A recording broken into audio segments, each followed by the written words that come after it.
Today is day 79 since Nancy Guthrie vanished, so it has now been almost 80 days since this 84-year-old woman literally just disappeared from her home in Tucson, Arizona.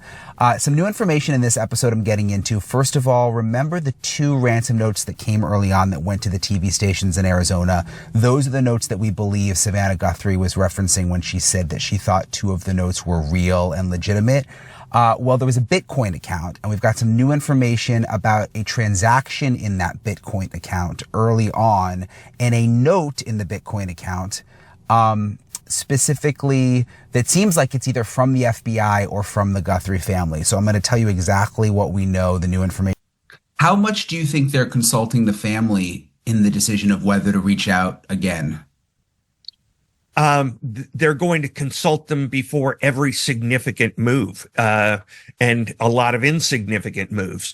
But they won't be in, the Guthries won't be in the squad bay or the FBI conference room when they, determine what their strategy recommendations are going to be. And, certainly, I mean, think of it this way. It is not this relationship, but it has some similar. I don't think we know that there was no response. There was no response that was visible to us. But I think that what that is you, the FBI, saying if it was the FBI, which makes sense, it's them saying, hey, you know, we're in a negotiation here. This is not something where we're going to play the game where you just dictate terms to us because, you know, it's that whole thing. Well, this is your only mother. You know, you want her back, so you better meet our terms. And they would say we're your only victim. So if you don't get money from us, you don't get a dime. So we're both in this, you know, a zero-sum end game. I mean, this is big, and so there is wiggle room in negotiations. I can guarantee you, not every negotiation, but it really depends on how you do the negotiation. If you start it, I know this sounds horrible, but it's like negotiating on a house or a car price, where if you come in and seem desperate, they will not budge. If they come in and seem truly, you know, yes, we desperately want her back, but we're not going to set a precedent for future crimes, things like this, then you're forcing them into a negotiation.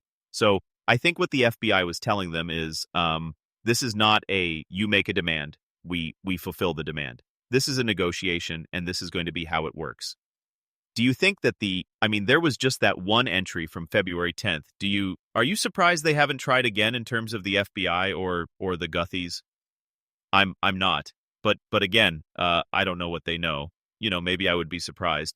And in the FBI, in the same case, there's going to be a case agent, there's going to be a supervisor, there's going to be the supervisor's boss, the assistant special agent in charge, and then it goes all the way to the president in this case. So there could be, it would be astounding to me if there wasn't disagreement within them, within the team, on what the best strategy is going forward. And I've never been in a situation where there wasn't, somebody saying they sound crazy, just pay them. What have we got to lose? Well, we've got to lose everything on this case and the victim and a precedent set for other cases. And so both sides come with strong arguments. How much do you think they're consulting the family in the decision of whether to reach out again? They're going to consult them before every significant move, and a lot of insignificant moves. But they won't be in, the Guthrie won't be in the squad bay or the FBI conference room when they determine what their strategy recommendations are going to be.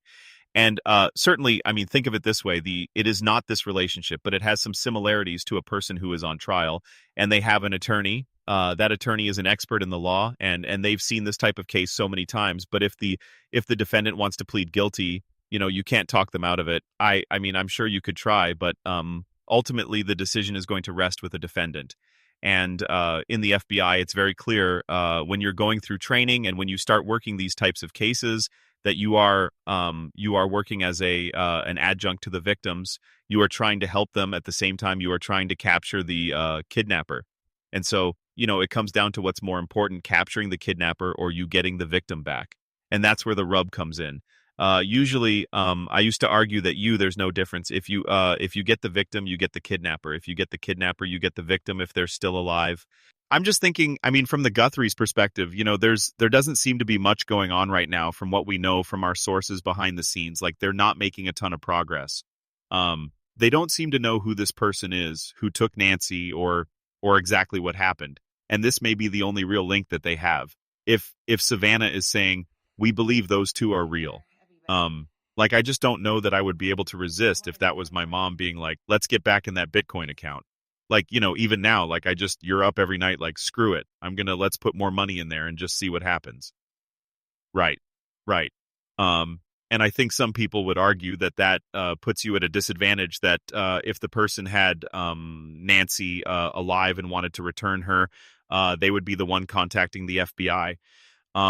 It doesn't, I don't think it's going to be, I mean, if the kidnappers were amenable to discussing it, they would have bid on the first one. And of course, it doesn't mean they didn't. See, the problem I have here is the kidnappers, or the people demanding the ransom, we'll say that way. We're negotiating in bad faith from day one. They would provide no proof of life. They didn't take NY's safety into consideration, according to, physical evidence at the scene. Everything they did was in bad faith. And so it's like negotiating with Iran.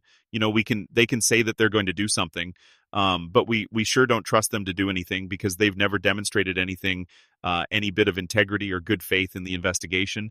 One of the main issues that makes them seem like non-serious is that they wanted the negotiations basically public. They wanted to go through TMZ. They wanted to go through TV networks. If you wanted an intermediary to pass on stuff, you could choose people other than the media. They wanted this public. Day 79. That's how long Nancy Guthrie had been gone. No calls, no confirmed sightings, no proof she was even alive. And just when it started to feel like the case was going cold, something appeared. Not a phone call, not a letter, not even a message through police channels. It showed up inside a Bitcoin wallet. A single line: "We are ready to talk." And what investigators did next? That might be the reason everything went silent. Nancy didn't just disappear. She vanished from inside her own home. An 84-year-old woman in Tucson, Arizona. No signs of a struggle that made sense. No clear entry, no clear exit, just gone. By the time this moment rolled around, day 79, people weren't just asking where she was. They were asking something much darker. Was she ever coming back? But then came the ransom letters. 2 of them sent to local TV stations. And according to people close to the case, those letters, they weren't dismissed. In fact, they were taken seriously enough that something very unusual happened next. Investigators traced the letters to a Bitcoin wallet. That alone was strange, because this wasn't a typical ransom demand. No direct contact, no private negotiation. Everything was happening in public. And then on February 10th, there was movement, a small transaction, not a ransom payment, something else. Alongside it, a message: "We are ready to talk. Contact us." Now, here where it gets interesting. No one officially confirmed who sent that message, but based on how these cases work, there's a very high chance it came from either the FBI or NY's family, which means this wasn't just a ransom anymore. This was the beginning of a negotiation. Because here's what most people don't realize. When the FBI steps into a case like this, they don't just respond, they control the conversation. A retired agent explained it like this: "This isn't a situation where kidnappers make demands and the victim's side just obeys. It becomes a power struggle, a psychological game, because the moment you look desperate, you lose. And in cases like this, desperation can cost lives." Think about the situation from both sides. The kidnappers, if they're real, believe they have leverage. They think you want her back, you'll do whatever we say. But the FBI, they see it differently. They believe if you don't cooperate, you don't get paid.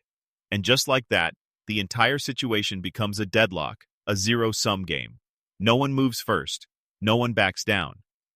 But here's the part that made investigators uneasy after that message was sent. Nothing. No reply, no counteroffer, no proof of life, no follow-up communication at all. Just silence. And silence in a case like this is never a good sign. Now imagine you're NY's family. Every night you're lying awake, wondering if she's still alive, wondering if she's scared, if she's hurt, if she's waiting for you to save her. And you know there's a possible way to reach whoever took her. A Bitcoin wallet, a message channel, a chance. So, what do? Do you wait or do you act? Because emotionally, most people would do anything. Send money, send another message, push harder. But the FBI, they don't think emotionally. They think strategically. And according to experts, there's a reason they didn't rush back into that wallet from the very beginning. Something about this case didn't add up. Because real kidnappers, they want one thing: money. And to get that money, they need to do one simple thing: prove the victim is alive. But in this case, that never happened. No photo, no video, no voice recording, nothing. which raises a terrifying possibility. What if this was never about ransom at all? Because when investigators started looking deeper, they realized something even more disturbing.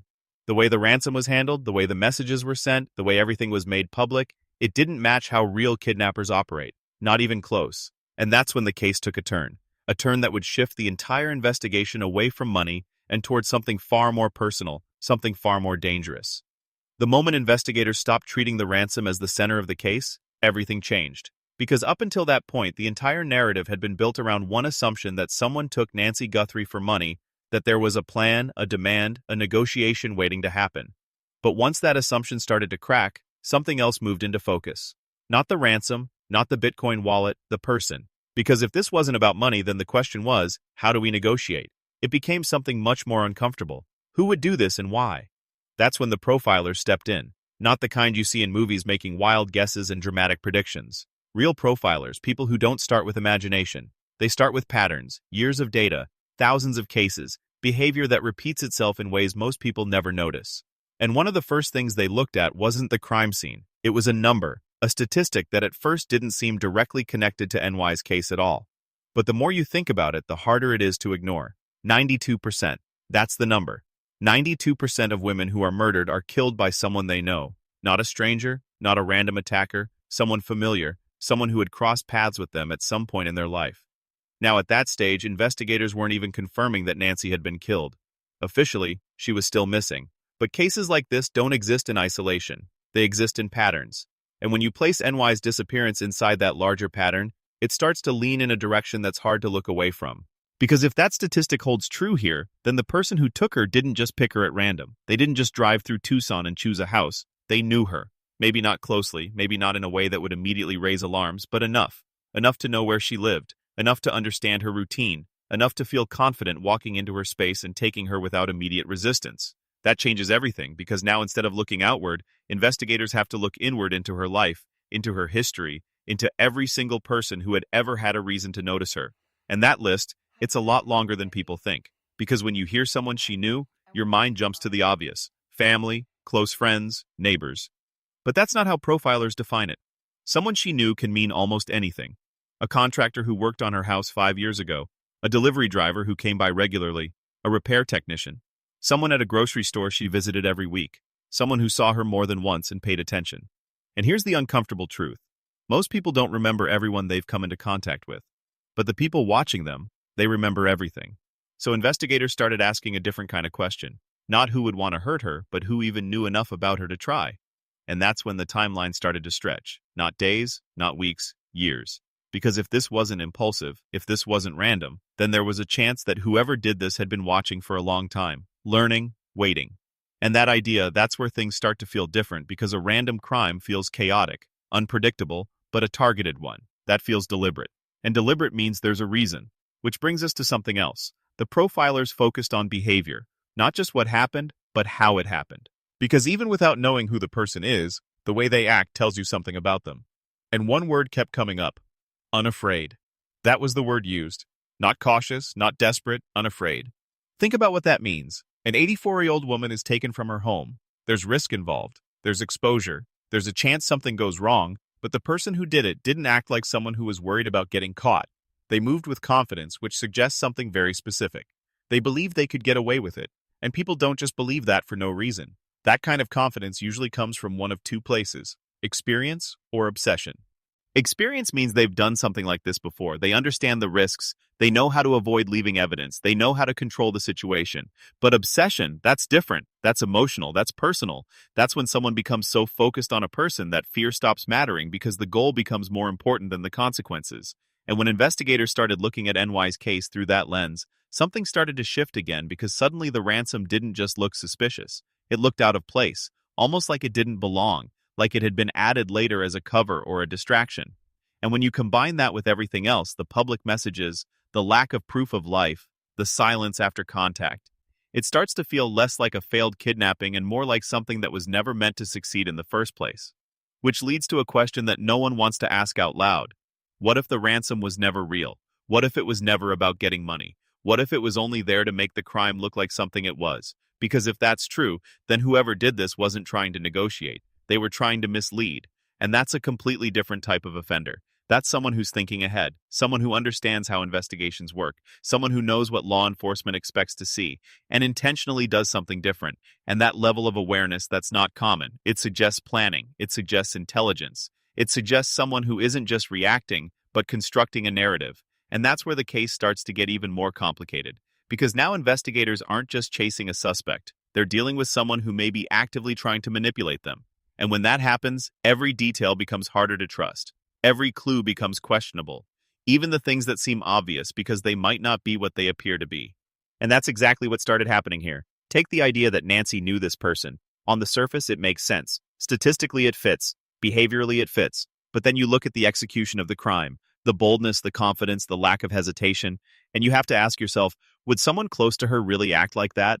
Or would they be more cautious, more careful about being recognized, more worried about being connected back to her?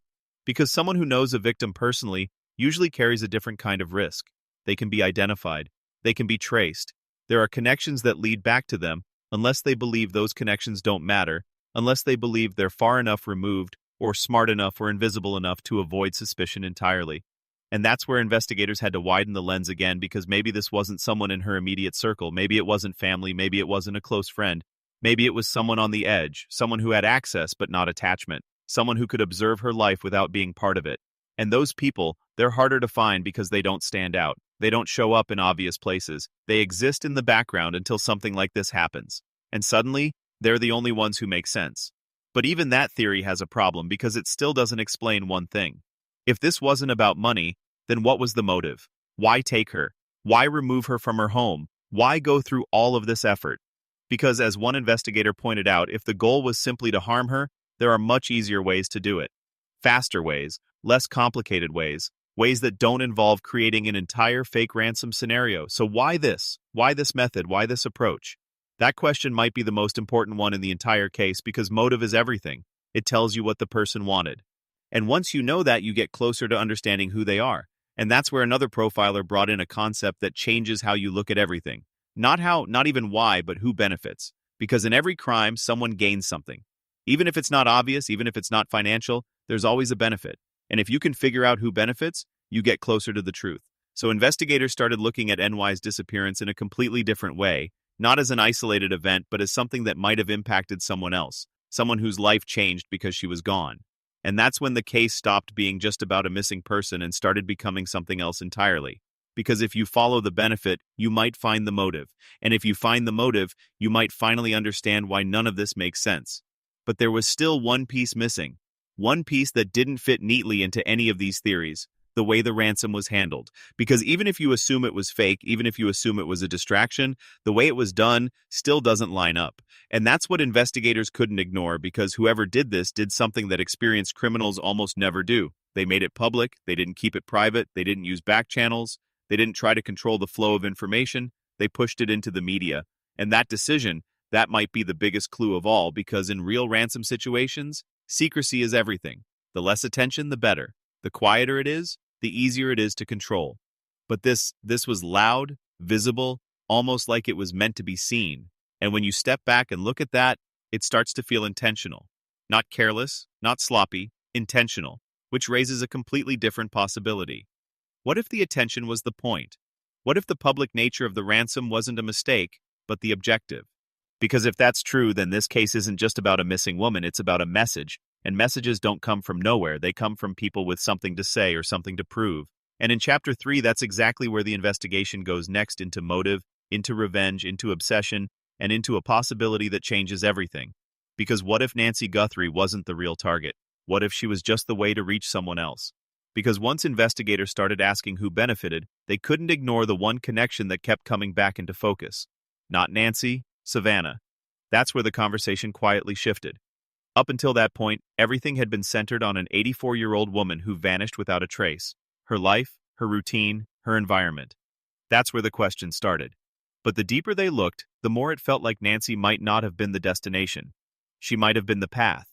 And if that's true, then the real target was someone else entirely. Someone with visibility, someone with influence, someone people recognize. Because Savannah Guthrie isn't just a daughter, she's a public figure. And being a public figure comes with something most people never have to deal with. Exposure. The kind of exposure that doesn't just bring admiration, it brings attention from people you don't know, people you've never met, people who feel like they know you anyway. And most of the time that attention is harmless. Fans, viewers, people who watch from a distance and move on with their lives. But sometimes it is. Sometimes it turns into something else, something quieter, something more focused, something that builds over time.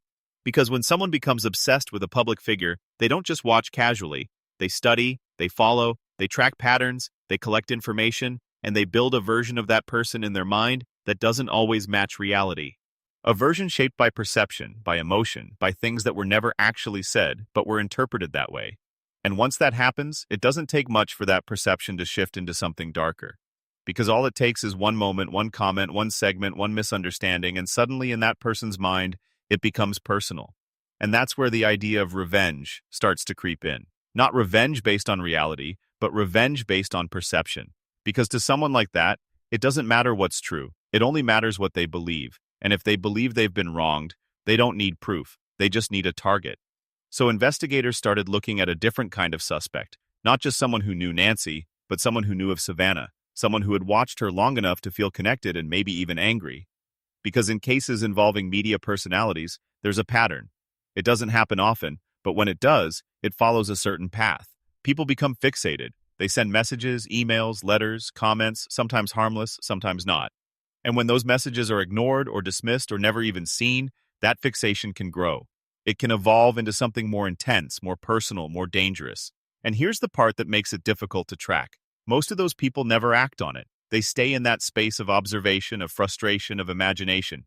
But every once in a while, someone crosses a line. And when they do, it's rarely predictable because from the outside, they don't stand out. They don't look like a threat. They don't behave in ways that immediately raise alarms. Until something happens, and by then, it's already too late. So, investigators began asking a different question. Not just who had access to Nancy, but who had an emotional connection to Savannah, who had tried to reach her, who had sent messages that stood out, who had expressed anger or resentment or fixation. Because if this was about revenge, then the motivation wasn't random, it was targeted.